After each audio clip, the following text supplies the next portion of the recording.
And we're live. We're live. Well, Calvin, thank you for coming. Yep. It's a privilege and a pleasure. It's a pleasure to be here. Thank you, thank you. So, we wanted to get together with you because we're very much impressed by the way that you're carrying on with your craft, bodybuilding, correct? Mm-hmm. Yes. And we wanted to find out what got you into bodybuilding. How did you decide to get into it? Yeah, so bodybuilding is what I guess I've always done since I was 18 years old. So I've been doing it, but leisurely, I guess, never taking it seriously. And then the pandemic hit, and then I was just honestly just drinking every day, living unhealthily. And it got to the point where I just got this big old beer belly. I think I saw you posted a picture. Yeah, did you? yeah. I think the first picture. Yeah, I think it's the first picture I ever posted, and then it was of the transformation. It was just a big old belly and little arms. So then I just hit on my friend, Adam. You kind of got started with the pandemic. Yeah. So that's not that long ago. No, 2 years, 2.5 now. We're going on 2023. So going on 3 years, 2.5 years or so doing this. And then, I started training with him in April 2020. And then in September of 2020, I decided that I was going to do a show. What led me to want to do the show was just training and then seeing my physique change. Change, and then taking the diet a little more serious, I guess, and seeing the changes in my body right away. And then I just kind of imagined, I always had in the back of my mind that I wanted to do some kind of competition, whether it be lifting or whatever. So you really got serious about it just like 2 years ago, 2.5 years ago with the pandemic. Yes. Prior to that, you were eating pizza and enjoying Partying all life. the Yeah. But I know you prior to the pandemic, and you were always a big guy. Yeah. You were always strong. Yeah. So you always worked out. It's just that, you weren't eating clean, or you weren't taking it as serious? Or? Exactly. So I was, in terms of the training, I would take it serious just because it's what I like to do. But yeah, the eating and the partying, basically the partying, I would say, because it's like Thursday through Sunday, I was having alcohol. You know what I mean? And that was my lifestyle. It was just Monday through Thursday, hit the gym hard. And then Friday, Saturday, maybe hit the gym, but I was for sure, indulging in food, sweets, alcohol, whatever it was. And come Sunday, I was lethargic, hungover, you name it. And then just started the cycle. And it was just a cycle where my body wasn't changing. Like you said, I was always kind of stocky. You probably noticed sometimes I was a little slimmer, sometimes I was a little chubbier. It's called the yo-yo diet, They call it because you're back and forth. You know what I mean? You're just staying in the middle, basically. You never make progression. You never necessarily fall back, but you just stay in the middle. And now that's completely changed in your life. And this is your new lifestyle, right? Yep. So then I thought of the idea of doing the show and taking the diet seriously. I was like, okay, I can take the diet seriously, push my body to a new limit, put it up against other people and see where I land. And what kind of a show? Because I would imagine you can't compete with. Was it an amateur? Yeah. So there's amateur bodybuilding shows here in Southern California by Muscle Contest. That's basically the company that throws them. And they hold these events probably sometimes twice a month, but usually it's once a month. There's usually 3 or 4 weeks in between shows. You can compete all year round if you want, but typically what people do is they'll prepare for 4 months and then do the show, step on stage in that 4-month preparation. They lead up to that. So basically, you don't compete all year round. It's just like a once or twice a year type of deal. Depends, I guess. Some people do 3. And how did you do in that first show? So yeah, I ended up taking first place in my class for the novice and true novice. So when you compete, they separate you into several classes, and then you could also enroll as a true novice is a true beginner. So anybody that was first time ever stepping on stage, I competed against them, took first. And then I went into the novice category, which is people that have competed multiple times but just haven't won. So they're not first timers, but they're still beginners in a sense. Got it. I took first place there, and then in the open category, which is against everybody. That's everyone who's stepping on stage that day can be in that class, and you compete against them. And then there I got second. And there you got second. Yeah, but then I won my first 2 classes, which still For my first show was more than what I could. Sorry about that. Sorry, man. There you go. It's almost over. That's it. The third one. Oh. A few more, it's fine. That's fine. Of course, it had to be now, huh? So you're not going in there blind. You have a trainer or a team. Is that how that works? So essentially, you can prepare yourself. You can totally enroll in these shows with no coach, nothing official. You can just be yourself wanting to step on stage, and you just pay a fee. But typically, there's coaches that that you hire for a 4-month preparation, or you can hire them for the entire preparation that could be a year long. So it just depends how serious you want to take it. And then if that coach is a part of a team, then you become a part of that team when you step on stage. You represent that team, and now you become a part of that team. So it's like you're joining a team and competing against others. So that was your first time. Mm-hmm. And then you won first. I imagine that motivated you a lot, right? Yes, yeah. And then you decided what? To continue on with this journey. Yes. So what kind of got me to do the show, and while I was prepping for the show, through COVID, I was furloughed in my company, my construction company. And then I actually lost out on my apprenticeship because of a lack of hours, and then some discrepancies in the clerical side. Mm-hmm. So then I was basically going to be jobless. But since I was prepping for the show, I wanted to go ahead and dive in, take it go all in on it, see where I land.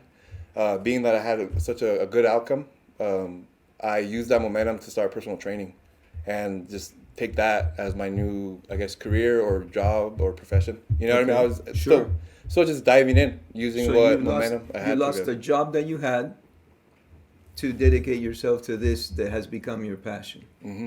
And this is it, right? This is actually molding the rest of your life, right? Mm-hmm. It literally has now painted at least the next decade of my life in terms of goals and things to achieve. Where I had goals before, but definitely was not taking the proper steps to achieve them. So now I just have the structure through my passion. So it's just it's a whole game changer, yeah, for sure. No doubt. Mm-hmm. And one of the things that impressed me when I was talking to you earlier this week was the fact that you are extremely disciplined and committed. Mm-hmm. And I mean, with those two qualities, you would make it anywhere in life, whether it be business, medical, whatever.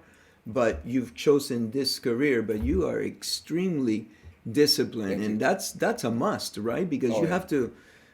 You're also quite knowledgeable on what your intake of food is, how many calories, the protein intake. Oh yeah, that's was that a challenge to you? Or? Oh, for sure. That's all the hairy stuff, when you're preparing for the show or the competition, or even just trying to grow before you're on that 4-month prep into the show. All that. It's all the hairy stuff because everything matters. From what you're eating in the morning to what you eat before bed, to the calories you're taking that total day, to that total week, to what you're taking in the quarterly period of 4 months. So everything is just to the T, where you your body is a system and you got to program it. So I basically started picking up on all the tools I needed in terms of how my body reacts to a certain amount of carbs in the morning, to how many fats, how my body feels when I have fats in the afternoon. So through that, knowledge just started flooding in. I started listening to my body, and then all the knowledge just started flooding in terms of learning, and like you said, having the knowledge of what I'm eating, and then how I'm eating it, when I'm eating it, and all that. So excellent. It's a science. Mm-hmm. Yeah, you have to measure everything. Mm-hmm. Complete discipline, dedication, commitment. Oh yeah, it's a 24/7. I guess not job, but definitely, it's not like any other sport, like in the Olympics or football, basketball, where you go to practice and then when you go home, you go home. You're not shooting a basketball in the hoop. You're not doing anything to shoot that basketball in the hoop, or you're not doing anything to, you know what I mean? You're essentially just going home. Bodybuilding, you go home, it's like, and within that hour, I already know I got to eat this. In 2 hours, I got to make sure I have this meal ready. Before bed, I got to make sure I have this ready. And then I got to make sure everything's ready for the morning because everything's so calculated. You know what I mean? So it's just 24/7. It's just nonstop. So are you weighing, you're down to weighing the protein on a scale and everything? So the way my coach diets and the bodybuilding team that I'm a part of, the way they diet is through macros. which is very common. But some people, there's different styles. I mean, I wouldn't know all of them, but I know macros is one of them, and that's what I've learned. It's all I know in terms of dieting. So you portion out how many carbs, fats, and proteins you have in one day. It's the sum of all the calories, but broken down into macronutrients. So carbs, fats, and proteins, and then you basically go from there. Yeah. Excellent, excellent. And so, do you prep your meals like for the week, or how is it that you do it? Because I imagine, I mean, it's got to be brutal, right? It's rigorous. Rigorous, yeah, that's rigorous, better. And then definitely helps that I have a wife to do all that for me. If I'm not gonna lie, that helps. So for sure, she does most of the work. But we just she cooks in bulk, so she'll cook about 5 pounds of chicken, 6 pounds of turkey, ground turkey. You know what I mean? And just have it in a tub, and then I'll portion it from there. And then I prep my meals. Well, the most that tub will last me of protein will be like 3 or 4 days, and then she'll make me some more. So I basically prep for 3 or 4 days, technically, and then portion it out individually daily. Definitely into a plate or whatever. So it's definitely different calculations from day to day sometimes. Because when you're dropping weight, every little thing matters. You can imagine, let's say Mike's trying to lose 5 pounds in 2 weeks. By week 1, he's only lost 3, and then he notices in day 4 into week 2, he still needs to lose 2 more pounds, and he's running out of time. He's got to change something. You know what I mean? It's it comes down to that, where it's like if your body gets stuck, or if you notice some sign, it's giving you some kind of a sign that it's not doing what it wants. Then you got to make sure you make an adjustment. You know, that's really important. You mentioned something just now, that you have to listen to your body, right? We just talked to a very dear friend of ours where this particular gentleman can put on weight real quick, and it's kind of scary. And so for him to take weight down is somewhat of a challenge. And so, you have to listen to your body and figure out, what's working for you and what isn't. That's got to be difficult, no? Or complex? Very complex, very difficult. Well, I never thought of like eating a carb in the morning versus in the evening, the way your body processes that carb. I never really, I hear like don't eat after a certain time. You hear those things, but I didn't think about it like it will affect you differently. Yeah, and then that whole eating after a certain time, that can actually only pertain to a specific type of person. Interesting. You know what I mean? It might not apply to you. Right. You might need a meal right before bed. These are just general things that get spit out, and then you take it, and then you think. You take it with a grain of salt. If it works for you, then great. If it doesn't, then try something new. You know what I mean? That's why there's a bunch of stuff out there that people say, oh, it doesn't work. Oh, they shame this. Oh, they shame that. Right. Or they shame these type of like workouts or life. You know what I mean? Though, but it really is just like I said. It's just every type of person is different. There's all kinds. If you find something that works for you, then you should definitely run with it. So it's just like a little bit like trial and error. Listening to your body, seeing what works for you, what doesn't. Exactly. It ties back into that whole listening to your body, which people learn to do, but never really think of it. People listen to their body every single day. They just never pay attention to it. You know what I mean? That's a key there. Like, you start feeling bad after eating something or in that day, like, but sometimes we don't go back and think like, why do I feel bad today? Yeah. A lot of people aren't in tune with their body. I think maybe, I don't know if we've lost that as like a people. We're running around ragged. Everybody's working. Yeah. Umpteen hours. Life has gotten busier. Is that what you think it is? I think so. Because some people are more in tune. Yeah. No, definitely more in tune, and you can go back to like the Wild West. Back then, they used to listen to their body a lot more because they didn't have access to what we have access to now. Yeah. And all that. So it was more. They definitely paid attention to what they were eating, and then they were less distracted because life wasn't as busier. So they, they would eat a meal and not run to a prior engagement that they have to go to. They weren't on the go. So definitely, I think that plays into like the psychological effect where what you eat can make you feel a little less 100%. You're at 90%, but you just go ahead and continue. And then you can eat again, and you're not going to listen to your body because your body doesn't want that. You know what I mean? Let's say, make it a little bit more introspect. I had an egg sandwich in the morning with no cheese. That's just, bread and protein. So it's carbs and protein, no fats. And then later I go and I eat my lunch and I eat no fats again.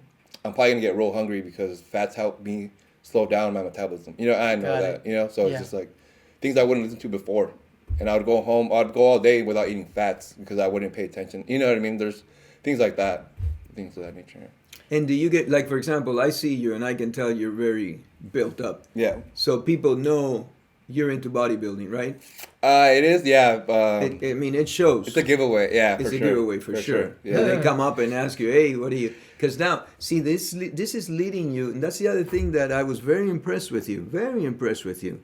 I give you a ton of credit. I really, really respect the people, all athletes, okay, per se, because of the dedication and the discipline that it takes to compete in today's levels, right? But you also said that this has opened up a lot of doors because you also won another contest, right? Mm-hmm. And now you're doing what? You're becoming like a coach for other people. You're a personal trainer yeah. type of thing, right? Definitely elevating my personal training business, continuing to compete as a bodybuilder, and then making a living through personal training is really turning me into, I guess, a businessman. You know what I mean? A businessman whose product is his craft, essentially. So it's opening a lot of doors where I can have more than one stream of revenue. You know, I can definitely open up a gym. I can open up a sports recovery. I can now dive into a lot more things in commerce. You know, so. Excellent. And I imagine, so as you win more competitions, that it gets bigger and bigger, or how does that? It definitely, the credibility grows. Definitely people have more belief in me, what I say. You know, they hear me spew something about food. They're listening because they believe me, you know. They're like, oh, he does you have shows. proof. Yeah, exactly. On my resume, Yeah. I have, you know. Yeah, you're a walking resume. Yeah. Yeah, your that's body, it. you're sculpting your body to a point. Yeah. So my idea is to go pro in the bodybuilding industry. Basically, it's just I look at it as a certification, you know. Just like in construction, you're an apprentice until you get a certification of a journeyman. I'm looking just to be a journeyman in the industry and using that to create businesses and put it on my profile and hopefully stop there in terms of the competing and sport aspect of it, and then just focus on the business and just go from there. That's the goal. Now, that's exciting, man. That's super cool. Congratulations, how it's opened man. up. Yeah. Oh, thank you. Is there longevity in terms of like, you know how like in soccer it's like, okay, once you hit late 30s, you're pretty much done. Yeah, right? like Cristiano Ronaldo or Messi this year, you know, at the World Cup, everyone's like, you know, they're not done, but realistically in 4 years, can they do this? Yeah. No. Will they be at the top? So, Or they decline. what's that age in bodybuilding? Is there one? The beautiful thing is there's classes that are 50 and up in bodybuilding. Okay. So there is definitely no cutoff. But to really, on the competitive side of it, if you really want to, you know, achieve Mr. Olympia or have those, you know, or be a championship, you know, soccer player, those type of serious goals, you know what I mean? A professional soccer player that, you know, won the World Cup, you know, that's your goal or determination. I would say that's rough. I would say in your 30s, just like every other sport. Yeah. Yeah, it probably ranges a little different. But yeah, I would say in the 30s, your time's ticking. I'm 30 right now. I'm about to be 31. Yeah. No, I'm 31. I don't know how old I am. 31 around. But yeah, my coaches, they were like, dude, why'd you start doing this now? Like, you should have started 5-6 years ago. Like, you're old. You know, basically telling me I'm old. Wow. So yeah, and I'm 30 and I don't feel that way. No. But I see it in like from their perspective. There's just no limit, and I mean, I understand that for athletes, there's got to be a physical component, no doubt about it, because you're going to be competing with kids that are, you know, I think, you know, some of these soccer players some of them are playing at a professional level at 18. Oh yeah. And stuff like that, you know, but they're just incredible. So there is definitely a physical component, but the one component that your coach or nobody else can measure is the power of your mind and your goals and your personal goals. And so if you want to do it, there's nothing stopping you. And I think you have accomplished already the hardest part, because now you have a road. You're listening to your body, like you're saying, and you follow this road and you tweak it, and as long as you put in the time, there's no stopping you. Mm-hmm. You know? Exactly. Yeah. Nope. So Perfectly worded. that's fantastic. So, and I like the fact that you said that going pro is kind of like a certification, right? Yeah. So, do you have people? And you also said you're becoming a businessman. Mm-hmm. So I'm sure you got what offers, people coming up and making you offers or something. Where they're willing to do business, their ears are open to do business with me. There's interest there, I guess. I'm beginning to pique interest, but becoming the businessman is not realizing in the personal training, just starting to get clients or being in the gym. I'm always selling. I never realized that. I was always going to be selling. From every encounter I have with just a member that's just there for whatever reason and I never see him again. I gotta at least pitch a sale or make myself open to that connection where I can pitch them a sale. Get them to try my services. So that has shaped me into a businessman, and then now getting some interest from people that want to do business and share the same goals. Even if they don't do what I do, they can just they could be. Well, I don't know. They could just be doing something totally different and just, have the the same mind as me in terms of making more money, Sure. Getting rich. So Sure, yeah. It's definitely opened up those doors for me, and So opening a gym is probably one of the options. I think that's right up my alley. It's right up my alley, and it makes the most sense. And that I feel will allow me to probably even further, I guess. Sure. Whether it's just franchising a gym or using that to open up other businesses, just dive into something different, make Sure. more money. Sure. But I definitely think that's right up my alley for sure. Excellent. And so do you do you consult like nutritionists or people of that nature, or do you? I think I have this buddy of mine who's a nutritionist. You might know him. You might know him a little bit. His name's my buddy Victor Trejo. Okay. Yeah, he's Good guy. Pick his brain all the time. Back and forth. Me and him have always have, since we were younger. I think we've always had that. I guess just that type of relationship where we would just interchange what we are knowledgeable about. I don't know. It's strange, but just growing up through the years, he started taking the diet, nutrition seriously. Started learning off of him right away. If I ever have questions, if my clients ever have issues, I go to him. Yeah, I even try to get him in the loop. Bring him into my world a little bit. But yeah, I definitely have a nutritionist I consult. That's him. Right, cool. Excellent. That's wonderful. When you're training and you're saying you're pushing your body to the point of almost like exhaustion, right? You're on that. I don't know if you said it the other day. It's like you're on that line. The brink of death. The brink. Yeah, because. Go ahead. Well, I was gonna ask, are you checking it down to your labs?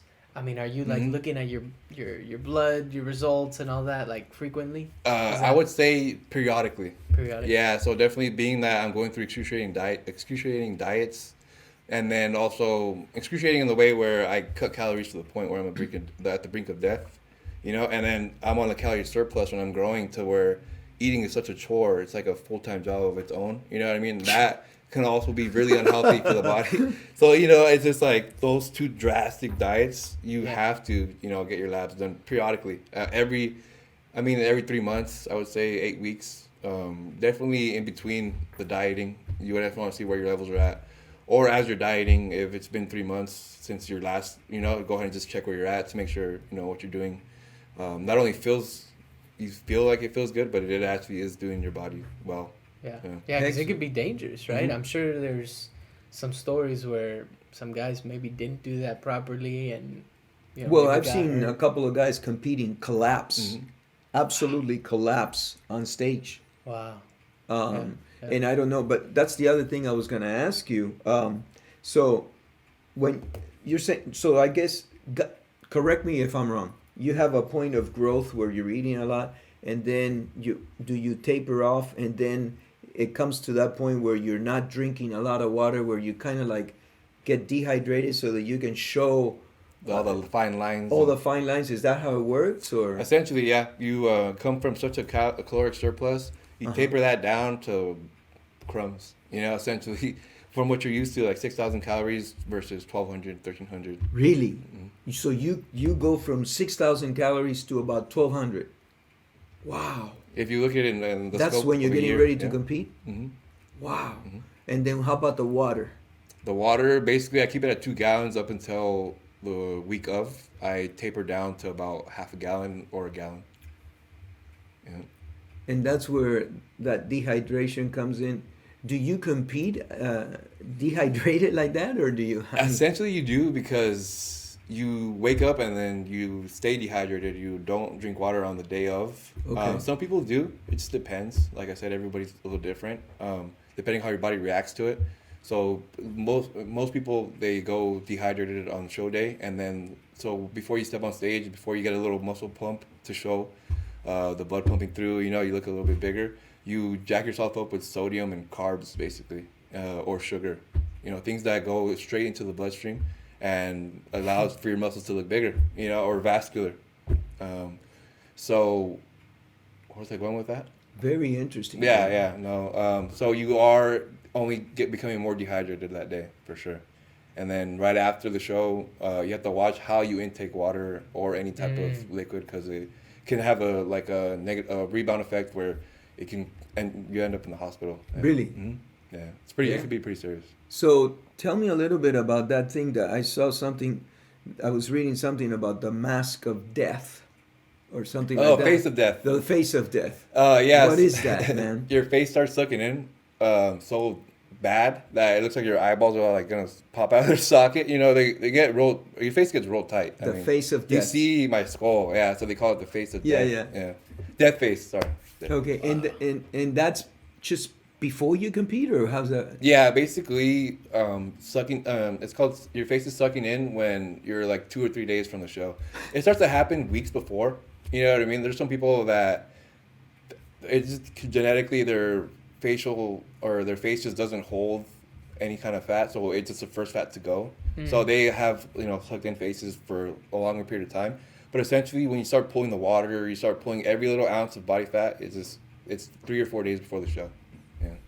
Now, I had heard that like if you work out to a certain point, or if like you have a caloric deficit, it could begin to eat away at your muscles. Mm-hmm. So is that where you're like getting to the point where it's not eating your muscles yet? It just ate all your fat? You play with that. You're okay. essentially, you want to get yourself to that point and then play with that. You're in an area where now you're playing with your food, making sure that your weight isn't going down, or if it's going down, it's very, very small. You're paying attention to that because you want to stay in that area where you're not eating muscle, but you're not gaining any kind of fat. So that's essentially what you want. Yeah. And what's the body fat percentage when you're at that, like when you're competing? I've honestly never checked, but I know I've gone down to like 3%, Wow. 4%. My first show for sure. My first show, I got down to like 3 or 4%. Yeah, and then my last 2 shows, I didn't get down as tight or as low, but I got down to like 5, maybe 6%. I would say. Yeah. So, like for example, the way you look right now, would you be able to compete like this? Because you look pumped up, and I would do terrible. Yeah. You would do terrible. Oh, yeah.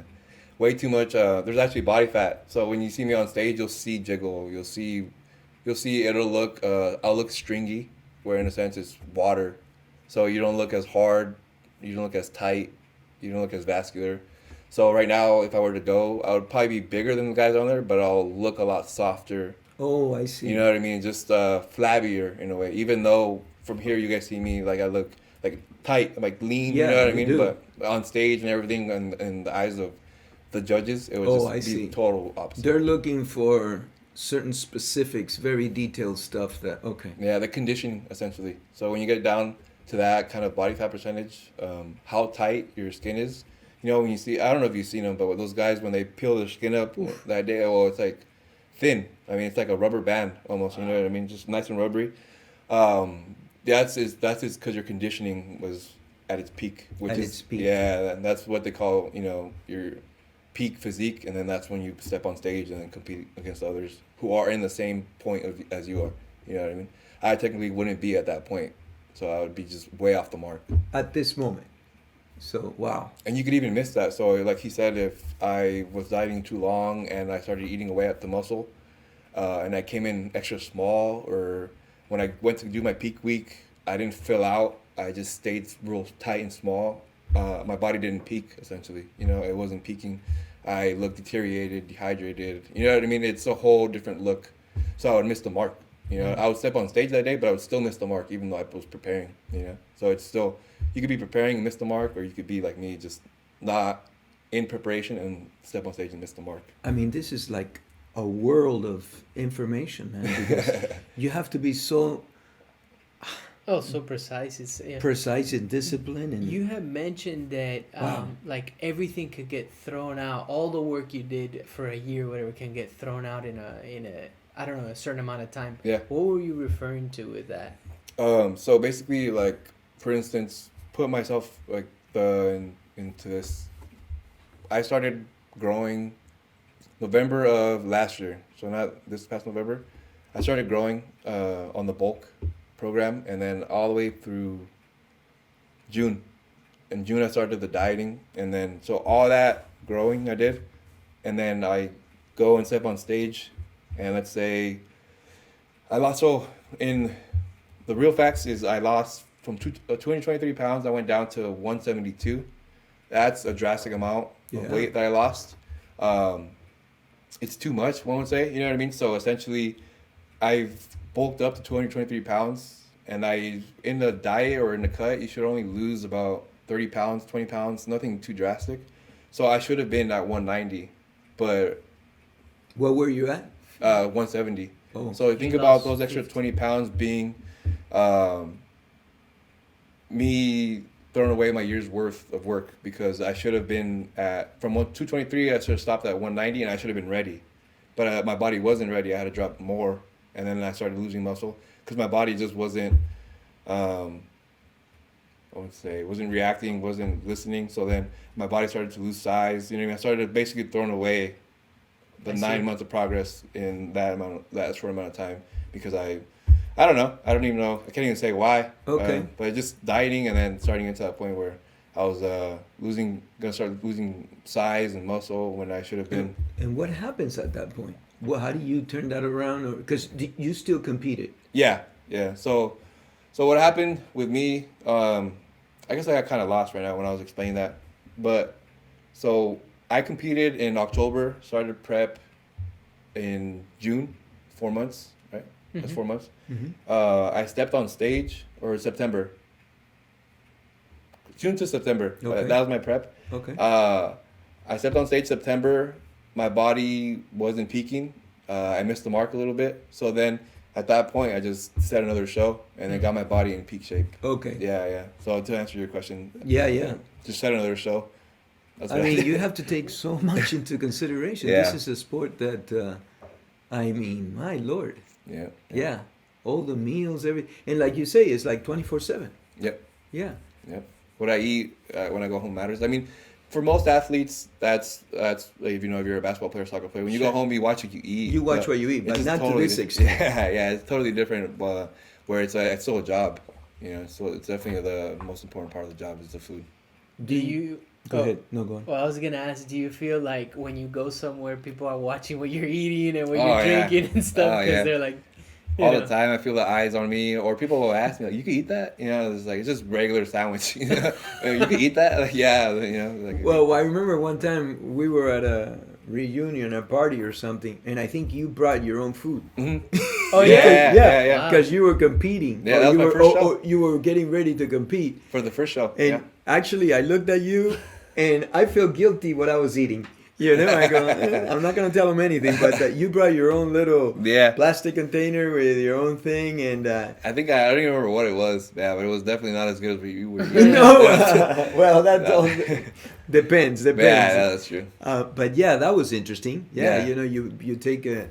I would imagine. It's a big sacrifice. And your buddy's probably nudge you, hey man, you know, have some of this. It's got to be difficult, right? Or have a beer, you know, and then you can't. No, and you really can't. That's the hardest. That's why I take the meals, even though, not that I hate the way I look, but I know me pulling it out is gonna cause attention to me. You know what I mean? And it's those little things where you would like not to, you know what I mean, cause attention to yourself or be at a party and be that guy. You know what I mean? So I don't. That's not that I take it to be that guy. I take my food because if not, I will. You know what I mean? I'll be like, oh, let me have a piece of your, you know, whatever, and I'll start finger biting or your sip of your drink. You know. So if I just take my stuff, I just won't. Smart. Yeah, you're preparing. Yeah, but your goals in life are at a level that you have to do that. So, I mean, I know your friends mean well, and the ones that are truly your friends are gonna ease up and leave you alone because you have this goal in mind, and this is your future. This is it.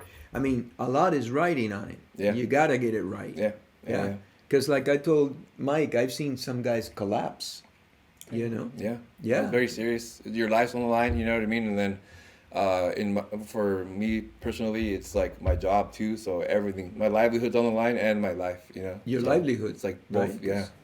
So and like you said, a lot of friends will drop like flies. The ones that don't, you know, share the aren't there for you in that sense. So that definitely happened right away. But it only showed me that who matters and who you should keep around you in order to be successful. You know what I mean? The people that truly matter in life. You know. So yeah. It opened my eyes for sure. Right. Absolutely. Well, you know, I heard a saying the other day where the gentleman was saying, "Look, some people come into your life, and they're only supposed to be in your life for a season, not for many, many years."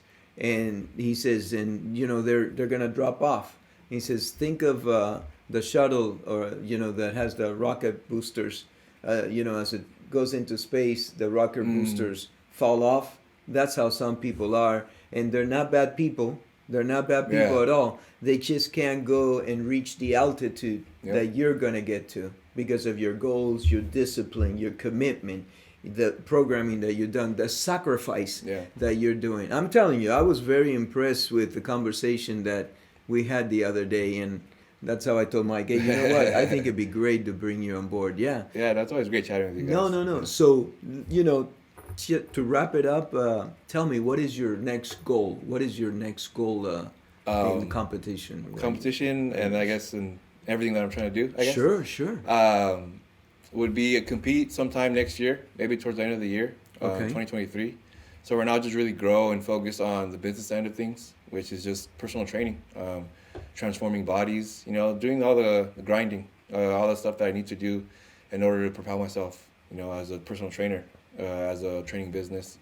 And then hopefully see where the year goes on the business end, and then just keep growing physically and mentally. And then, do a show hopefully December of next year, November of next year, and compete seriously for hopefully a pro card, or line myself up for the next show to be that show for me. You know? Excellent. Hopefully to reach that soon. Excellent. And I know that you mentioned, and we'll just keep it in a general terms, but people are approaching you with business ideas and this and that, so you got a lot of thinking to do, right? Yeah, definitely. But it's exciting for you, right? For sure. Yeah, that's wonderful. Sure. Congratulations, man. Congratulations. Thank you.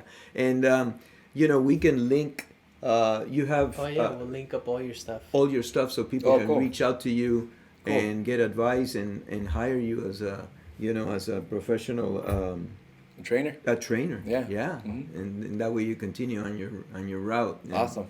Cool. Very good. You have another question? No, just appreciate you making the time, man. No, Thank you for coming, man. It's been a brutal. great time. It's brutal.